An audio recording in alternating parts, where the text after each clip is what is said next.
जय श्री हरि। मेरे प्रिय श्रोताओं, स्वागत है आपका हमारे YouTube चैनल भक्ति मार्ग में।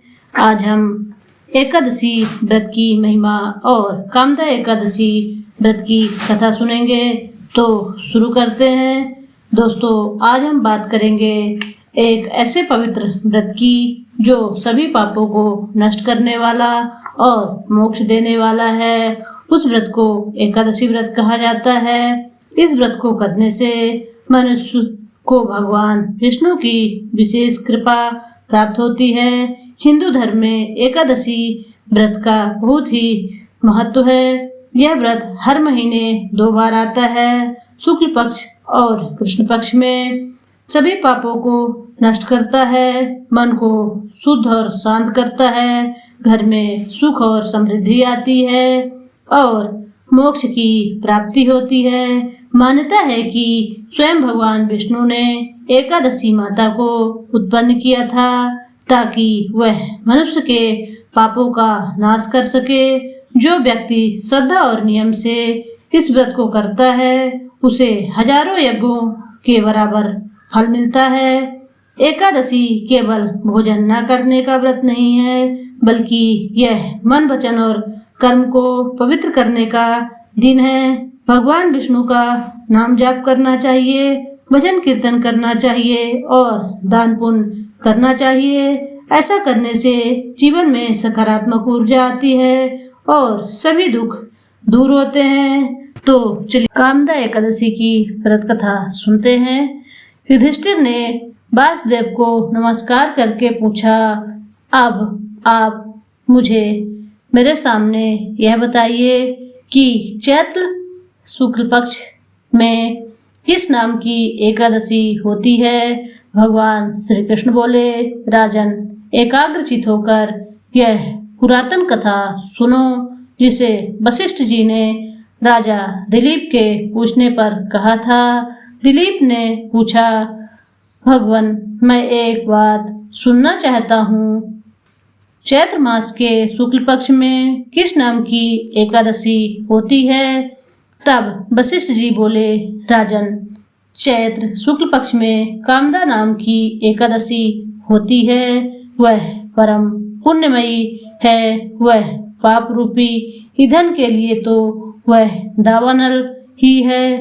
प्राचीन काल की बात है। नागपुर नामक एक सुंदर नगर था जहाँ सोने के महल बने हुए थे। उस नगर में पुंडरीक आदि महाभयंकर नाग निवास कर पुंडरीक नाम का नाग उन दिनों वहाँ राज्य करता था। गंधर्व, किन्नर और अप्सराएं भी उस नगरी का सेवन करती थी। वहाँ एक श्रेष्ठ अप्सरा थी जिसका नाम ललिता था। उसके साथ ललित नाम वाला गंधर्व भी था। वे दोनों पति पत्नी के रूप में रहते थे।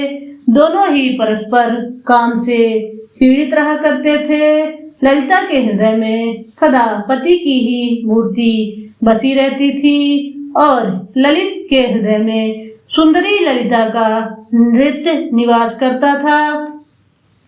एक दिन की बात है। नागराज पुंडरीक राजसभा में बैठकर मनोरंजन कर रहा था। उस समय ललिता का गान हो रहा था, किंतु उसके साथ उसकी प्यारी ललिता नहीं थी। गाते गाते उसे ललिता का स्मरण हो आया, अतः उसके पैरों की गति रुक गई और जीभ लड़खड़ाने लगी। नागों में श्रेष्ठ करकोटक को ललित के मन का संताप ज्ञात हो गया, अतः उसने राजा पुंडरीक को उसके पैरों की गति रुकने एवं गान में त्रुटि होने की बात बता दी। करकोटक की बात सुनकर नागराज पुंडरीक की आंखें क्रोध से लाल हो गई। उसने गाते हुए कामातुर ललित को शाप दिया, दुर्बुद्धि, तू मेरे सामने गान करते समय भी पत्नी के वशीभूत हो गया, इसीलिए राक्षस हो जा। महाराज पुंडरीक के इतना कहते ही वह गंधर्व राक्षस हो गया। भयंकर मुख, विकराल आंखें और देखने मात्र से भय उपजने वाला रूप, ऐसा राक्षस होकर वह कर्म का फल भोगने लगा। ललिता अपने पति की विकराल आकृति देखकर मन ही मन बहुत चिंतित हुई। भारी दुख से कष्ट पाने लगी। सोचने लगी, क्या करूं, कहाँ जाऊं, मेरे पति पाप से कष्ट पा रहे हैं। वह रोती हुई घने जंगलों में पति के पीछे पीछे घूमने लगी। वन में उसे एक सुंदर आश्रम दिखाई दिया, जहाँ एक शांत मुनि बैठे हुए थे। उनका किसी भी प्राणी के साथ बैर विरोध नहीं था। ललिता शीघ्रता के साथ वहां गई और मुनि को प्रणाम करके उनके सामने खड़ी हुई। मुनि बड़े दयालु थे। उस दुखियारी को देखकर वे इस प्रकार बोले, सुबह तुम कौन हो, कहाँ से हो, यहाँ आई हो, मेरे सामने सच सच बताओ। ललिता ने कहा, वीर धनवा नाम वाले एक गंधर्व हैं। मैं उन्हीं महात्मा की पुत्री हूँ। मेरा नाम ललिता है। मेरे स्वामी अपने पाप दोष के कारण राक्षस हो गए हैं। उनकी यह अवस्था देखकर मुझे चैन नहीं है।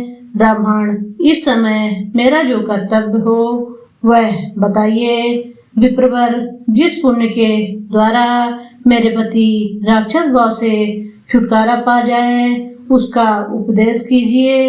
ऋषि बोले, भद्रे, इस समय चैत्र मास के शुक्ल पक्ष की कामदा नामक एकादशी तिथि है, जो सब पापों को हरने वाली और उत्तम फल देने वाली है।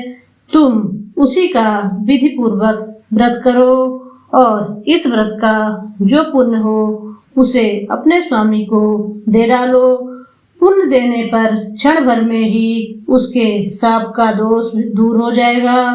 राजन, मुनि का यह वचन सुनकर ललिता को बड़ा हर्ष हुआ।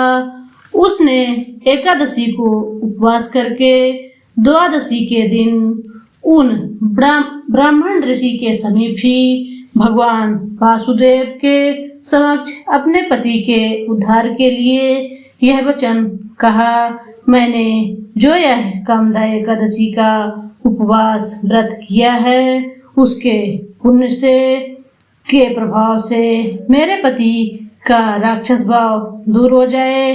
वशिष्ठ जी कहते हैं, ललिता के इतना कहते ही उसी क्षण ललित का पाप दूर हो गया। उसने दिव्य रूप धारण किया और राक्षस भाव चला गया और पुनः गंधर्वत्व की प्राप्ति हुई। नृपश्रेष्ठ, वे दोनों पति पत्नी कामदा के प्रभाव से पहले की अपेक्षा और अधिक सुंदर रूप धारण करके विमान पर आरूढ़ हो गए, अत्यंत शोभा पाने लगे। यह जानकर इस एकादशी के व्रत का यत्न पूर्वक पालन करना चाहिए। मैंने लोगों के हित के लिए तुम्हारे सामने इस व्रत का वर्णन किया। कामदा एकादशी व्रत ब्रह्म हत्या आदि पापों तथा पिशाचत्व आदि दोषों का भी नाश करने वाली है। राजन, इसके पढ़ने और सुनने से वाजपेय यज्ञ का फल प्राप्त होता है। जय श्री हरि।